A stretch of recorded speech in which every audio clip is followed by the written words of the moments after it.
Ranch Ferry here with a really cool product. This is the EZV Sight. It's basically first ballistic drop compensating sight for a compound bow.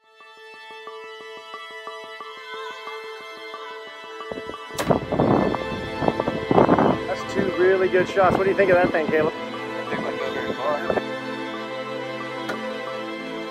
hear it's phone. That's perfect. I like perfect.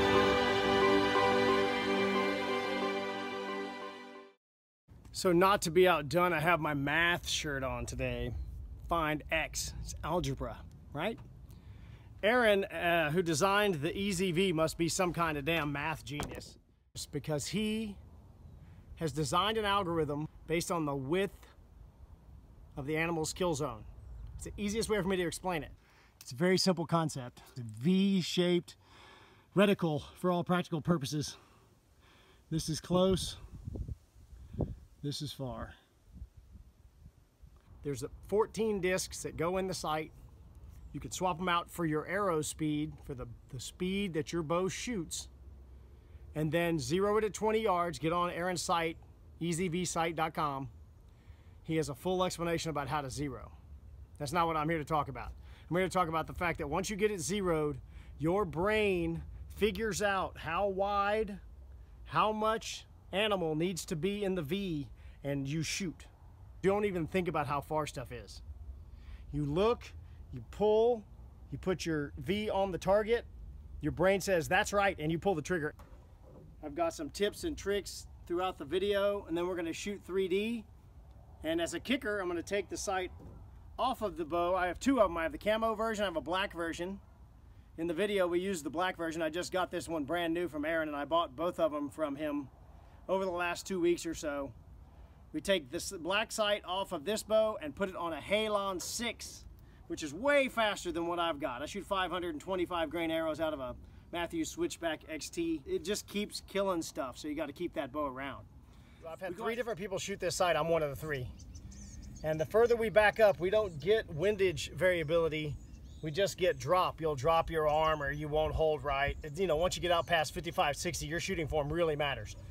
So what happens is, I think the V makes your eye adjust. And so if you cork a little this way or a little bit that way, I think your brain says no, no, no. It just happens automatically. I know I'm not consciously thinking, oh, that's not level, but I promise you, if my brain sees that, my hand's gonna move. So I'll use a nock as a traditional pin, and my feathers could represent the bow, right? If you're shooting a pin, it's round. When you torque it like this and your rest is below the pin, you're not necessarily going to know, especially on a 1-pin slider or something. So a little bit of this and a little bit of that, and then the arrow takes off a little bit to the side and you get some windage wobble. I like to call it at long, especially long range, where you really have to have really good form. So it's another advantage of having 2 big tall V-shaped posts is, I'm 90% sure, I can't prove it, I don't know how to test that your brain just says, nah, that's not level. So I popped the insert out to show you what I'm talking about. Here's the insert, okay? And when you're holding it, if it's just a little like that, your brain's gonna pick it up and it's just gonna automatically adjust, right? Like that, like that. It's not gonna let you shoot like that. It just happens instinctively. Like I said, I can't prove that this happens, but I know it's happening. So it's an advantage of having 2 posts, is this little torque here, little torque there. At 20, 25 yards, it's not gonna make a difference. You start shooting 40, 45, 50, 60, it gets a little wonky out there. There's something to consider, because your brain's pretty freaking smart. Ranch Ferry out. Dinosaurs are kind of scary. So we got a 22-yard dinosaur. We'll put the camera on it and see if we kill the dinosaur. He's terrifying. I didn't quite hit him, you know, perfect, but I don't shoot a lot of dinosaurs. And from what I've read in the magazines, that's the perfect shot for the dinosaur. So EZV thing's working. Get that to kill that. Right? Lower midsection, shorter bodied warthog replication, but nonetheless, I'm not having much trouble changing target sizes. Shooting a javelina coming up, and we'll video that. So for you 3D guys who give a crap about score, because I don't care about that, y'all need to shoot up here. But when you guys come down to Texas and hunt collared peccary, or in Arizona or somewhere, you need to stay down and forward. I have a video on shot placement for pigs. These guys are no different. A lot of people shoot these guys right here and they run forever. You move that arrow forward and down right here, they don't go anywhere.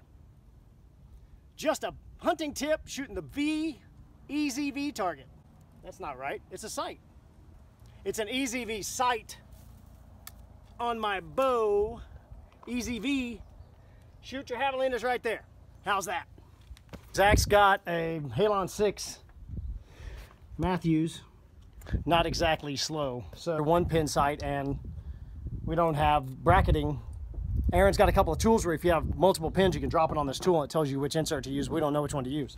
So he took his sight off, and I made a scratch mark right there on the elevation, and I scratched the windage piece. That way when I put it back on my bow, I know where to reset it. So he's pulling it off of there. And then we're gonna drop it on his Halon and see what happens, which I know what's gonna happen. A lot of great shooting. We're eyeballing it, putting the string to the EZV sight and down the middle of his rest, and that's where we're gonna start for the windage adjustment. Okay, we're at 10 yards. We got the target out there, and so far we're hitting high. Yeah, hope high. Very consistent group. So we move the sight from my switchback, eyeball the horizontal. This is what we got at 10 yards.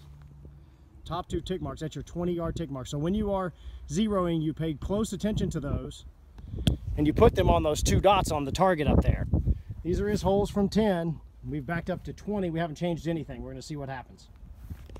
Adjusted the first 2 went here, and then we made a slight adjustment up, and the groups aren't great yet. I gotta tell you, when you start shooting this sight, it's hard for your brain to fathom how easy it is and how it works. The V works really good, so it takes some time to get your confidence up, and we're getting there. So he's gonna move the sight just a little bit higher, and I think we're gonna be good. All right, he made a very minor adjustment. I mean, like a quarter one of those tick marks. So he started freelancing, and he started realizing this distance in his head, and he said, I'm gonna aim for the heart in between the circles, and he actually adjusted his V this direction and pulled the arrows over here, and you can see the height is perfect. We're gonna live with that. So we're gonna go shoot 3D now and see how it works. But he started already doing the math in his head. This width is starting to make sense to him, and he adjusted a little to the right. Says he wanted to shoot the heart, and he missed a little bit high, but as far as where he was holding, it's dead on at 20 yards. So now we're gonna go to the range and shoot 20 to 40. There's Zach up there. Just mounted the EZV on his Halon 6, and he's gonna shoot 20 yards. I think he's starting to get the concept.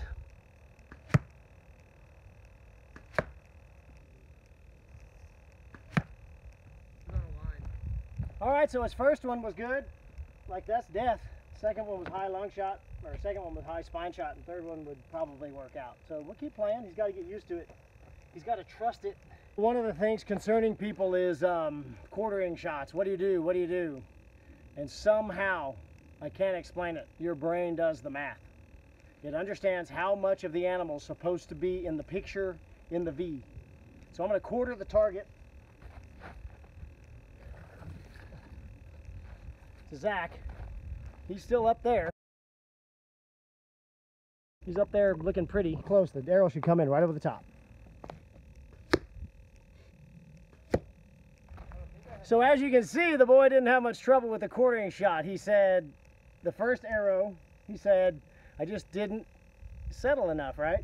And the second arrow, that's a money hit. And it just, your brain understands how much stuff's supposed to be inside the V. I don't know how to be more precise about it than that. It's like instinctive awesomeness. And your brain's pretty smart because God's a super genius and kind of figured all that stuff out. Meat. And I'm certain this one would have done it. Rear quartering, which means you got to adjust back. Now we're going to want to drive the arrow into this area, and means he's going to have to, you know, get the V back here a little bit and make the adjustment, which is not going to be a problem.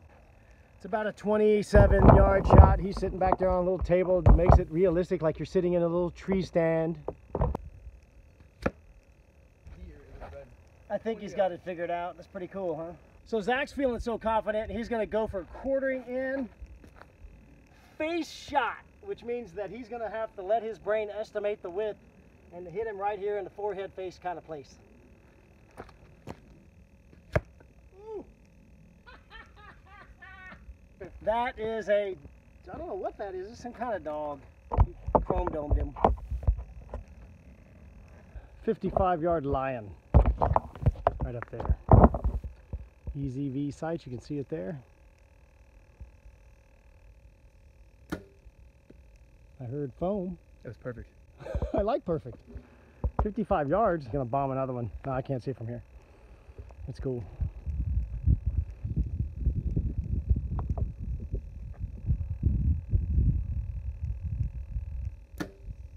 Sounds good.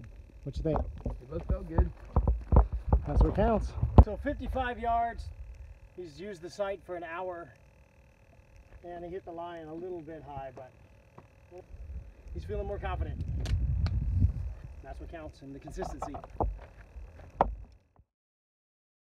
So these two arrows are a little bit lower than where I aimed. I aimed up in here. And the last 3 targets I've had arrows hitting low, a little bit low. It's, in that way, it's just like a pin sight. When you see a tendency to go low, you move the bracket down. Despite the fact that you're shooting a picture, you need to understand that if you keep having a tendency to shoot low, the picture your brain sees is a little low. So adjust the sight down just a little bit, just like you would do with pins. If you knew this was 45 and you were aiming here, you would move it a little bit. It's the same way with the EZV. Your brain sees a certain picture, you'll show tendencies to shoot low or high, and when you're out and you're finally doing your final tweaks, you move the sight up and down and get it where your brain's picture matches where the arrow is impacting. So that's the review of the EZV Sight by the Ranch Fairy, at least for shooting 3D. Subscribe to the channel. If you're already a subscriber, thank you very much.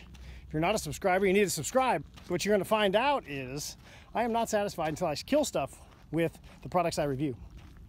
So we got to take the EZV out. We've shot some foam. That's boring. Shoot a few pigs. It's May, and still got some pig hunting time before the mosquitoes get terrible at the ranch. So subscribe to the Ranch Fairy.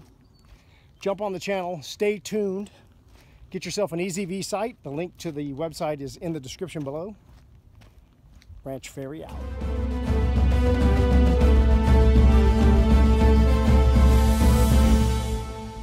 It's just like instinctive. You shoot it enough, you shoot it enough, you shoot it enough, you get some repetitions, and your brain just says, that feels right, and it's like magical.